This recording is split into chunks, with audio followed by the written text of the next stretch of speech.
Hello and welcome to the Storyteller, a quiet space for the wandering mind and the weary heart. Here, we breathe in stories, stories from long ago and far away, some whispered by ancient winds, some carried in scriptures, and some born of everyday moments. We begin our journey with the rich tapestry of Indian mythology, tales not often told but full of wonder, wisdom, and warmth. But soon, we'll wander into other lands and other times, fables, folklore, gentle fiction, and soul soothing truths. Each episode is a pause, a soft place to land. So close your eyes or keep them open, breathe in deeply, and let the story carry you. This is the Storyteller. Let's begin. Tonight, we bring to you the tale of Nahusha, a man so radiant with virtue that he was chosen to sit on the throne of the heavens. And yet, even the brightest light can cast a long shadow. This is a story about pride, about forgetting who you were once you become who the world says you should. And it's a reminder that no throne, no crown, no power is greater than humility. So settle in, breathe, and here we go. Long ago, in an age when God still walked amongst men, and the rhythms of the universe were upheld by sages, kings, and the will of the divine, there lived a noble king named Nahusha. He was no ordinary ruler. Born of the Chandravansh, the lunar dynasty, Nahusha was a descendant of the moon itself. He was known across the lands as righteous, wise, and generous. His people adored him. His court was filled with sages. He ruled not with the iron grip of fear, but with the open hand of fairness. His fame spread, not just among mortals, but reached even the heavens. Now, during this time, the gods faced a great crisis. Indra, the king of the Devas, the god of storms and the king of heaven, had vanished. Some say he went into hiding after slaying a demon named Vritra, breaking cosmic law in the process. Others say he was weary of the burden of leadership and needed retreat. Regardless, the throne of heaven sat empty. The gods, worried, turned to Brahma, the creator, and asked, "Who among mortals is pure enough to rule the heavens in Indra's absence?" The name that came again and again was Nahusha. And so it was. Nahusha, the model king, was summoned to the realm of the gods. He was bathed in celestial light, garlanded in stars, and crowned as the new Indra, king of Swarg. The gods rejoiced. His wisdom, they said, would restore balance. At first, Nahusha remained himself. He governed with humility. He sought the counsel of sages like Vashisht and Bhrigu.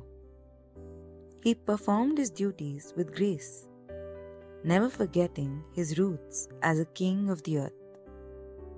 But power is a quiet seduction. It does not arrive with horns and thunder. It arrives like a whisper.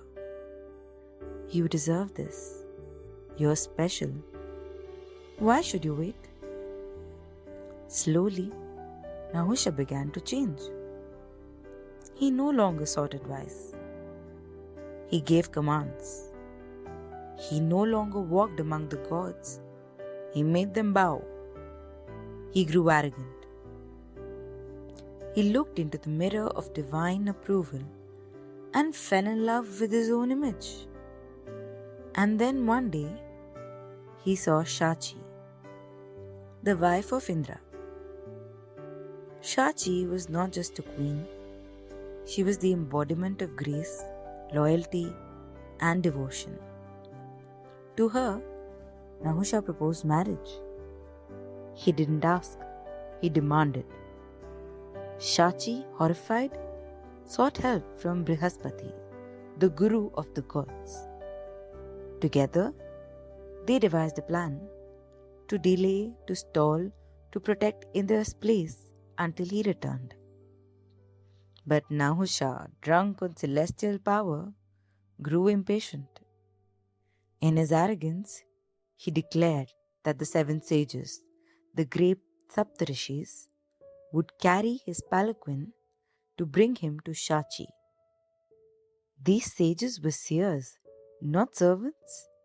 Yet, they were bound by cosmic duty, and they obeyed. Among them was Agastya, short in stature but vast in wisdom. As the sages carried him, Nahusha, now bloated with pride, grew angry at the uneven rhythm. The palanquin tilted, and in a flash of fury, he did the unthinkable. He kicked Agastya. Silence followed. Agastya, calm but firm, looked up and said, "You have become blind with pride, Nahusha. You forget you were once a man. Let that be your fate again. Fall, fall from heaven, fall into the world you forgot." And with those words, he cursed him. Nahusha fell, not gently like a leaf, but heavily like a soul crashing into regret. From the heavens, he was hurled down, transformed not into a man but into a serpent, crawling in the forest, stripped of light, stripped of speech, stripped of his name. For ages, he wandered in this form, mind trapped, memory burning. But this is not just a story of punishment, it's a story of awakening. Over time, Nahusha began to remember. He remembered the weight of the throne, the thrill of power, the sting of his own actions. He remembered his roots, the quiet king who once ruled with grace. And when he remembered, he wept, not with shame, but with understanding.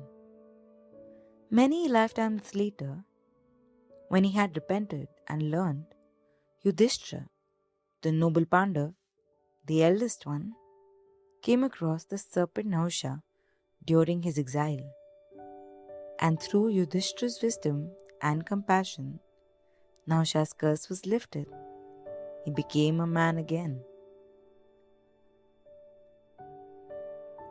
The story of Nahusha thus ends, not in the heavens or in the forest, but in the quiet space of self-awareness. A king made divine who forgot his truth and then remembered again after he was punished. It's a story as old as time and as new as this moment. A reminder that what lifts up is not power but humility, and that sometimes our greatest fall is also the first step back to who we truly are. The next story is that of the birth of Mandodari, not often centered in the grand epics, but a woman of quiet power. She was the wife of Rama, the demon king of Lanka. But her story begins long before, not in palaces or battles, but in the still sacred chambers of a sage's yearning and the deep womb of the earth. This is a story about longing, divine intervention, and the delicate balance between fate and choice. Settle in and let's begin the story. In a time before kings and demons wore their names as judgments, there lived an Asur named Mayasur or Maya, as he was called. He was no ordinary Asur. Maya was the architect of the underworld, a master of illusion and form. Temples, palaces, flying cities, all could be built by his hand. But even creators have hollow places. Despite his knowledge, his magic, and his renown, Maya longed for one thing he could not craft: a child, a daughter, a living soul to hold and raise, a child to whom he could not give not just words but wisdom. So Maya turned not to bricks but to the gods. He went to the forests, to the rivers, to the skies, and he prayed. He meditated deeply, seeking the blessings of Lord Shiva. And Shiva, who watches all in silence, eventually responded. Your longing is pure, the voice said, neither harsh nor soft. But what is born must also carry purpose. Your daughter shall be born, but her destiny will not remain in your hands. And this, with those words, Shiva vanished, and Maya waited. Not far from Maya's hermitage was an ancient well. It had no name, for it had been forgotten. But deep within it lay a secret, a sacred elixir of immortality, or Amrit, hidden there by the gods during one of their many celestial upheavals. And there, in that quiet, untouched womb of earth, something stirred. From the sacred waters rose a form, a child, shaped not in a womb, but in silence and stillness. She had the softness of lotus petals and the steadiness of mountain stone. Her eyes were wide, holding the weight of many lives not yet lived. She was found by Maya and his wife Hema, the Apsara. They heard her cry, not a human cry, not an animal sound, but a cry, resonant hum like first note of creation. And in that moment, Maya knew this was his daughter. They named her Mandodari, soft-bellied, born of the earth and water, her body tempered by the sacred nectar, her spirit held between worlds. Mandodari grew up not in haste but in harmony. She studied scriptures, listened to the trees, played with light, and spoke to stones. She was neither Asur nor Dev, not bound by the walls of ego that plagued both. Her presence was calming. She could quiet a storm just by standing in it. Even birds that fluttered too quickly around her would slow. They would become curious. She was meant to change something, but no one, not even Maya, could see what. Far away in Lanka, the demon king Ravan had begun to conquer.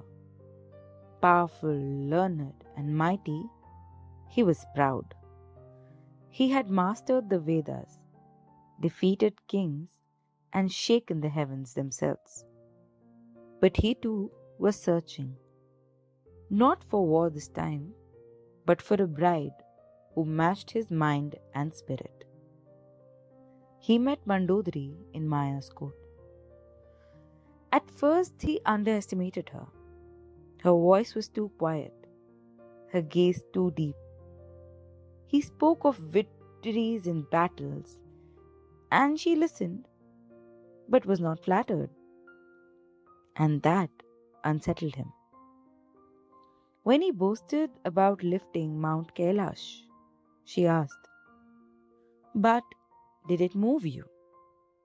When he declared himself greater than the gods, she asked, "Then why do you still need their approval?" No one had ever spoken to him like that, not with defiance, but with depth. He was intrigued, then impressed, then enamored. Their marriage was arranged, and Mandodari, knowing what lay ahead, agreed, not with joy, but with acceptance. Some women enter their destinies, others are born holding them.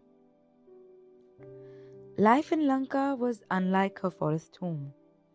The walls were gold, the air thick with incense and ambition. Ravan loved her as much as he could love anyone, but he could not always hear her warnings. When he abducted Sita, Mandodari pleaded with him. "Return her," she said. "This will end badly." He laughed. "You're afraid?" "No," she replied. "I can already feel the grief coming." And when war broke, and her sons fell, and the kingdom trembled, Mandodari stayed. Not as a silent wife, but as the conscience of Lanka. After Ravan's death, she did not scream or break. She wept quietly, then stood tall. Some say she later married Vibhishan, Ravan's brother, to help heal Lanka. Others say she returned to the forests, back to the earth that had once shaped her. No one knows for sure, but we all agree that Mandodari was never just a wife. She was a balance, a reminder that wisdom often whispers while power shouts. And so ends the story of Mandodari, daughter of Maya, child of Amrit, wife of a fallen king, and the silent strength behind a stormy throne. She reminds us that what is soft is not always weak, that what is born in stillness can survive even the loudest tempests. So thank you for listening. Let the story rest with you tonight. Let a seed beneath the soil grow, waiting for the right season to bloom. Until next time, this is the Storyteller. Be well, be kind, and keep listening.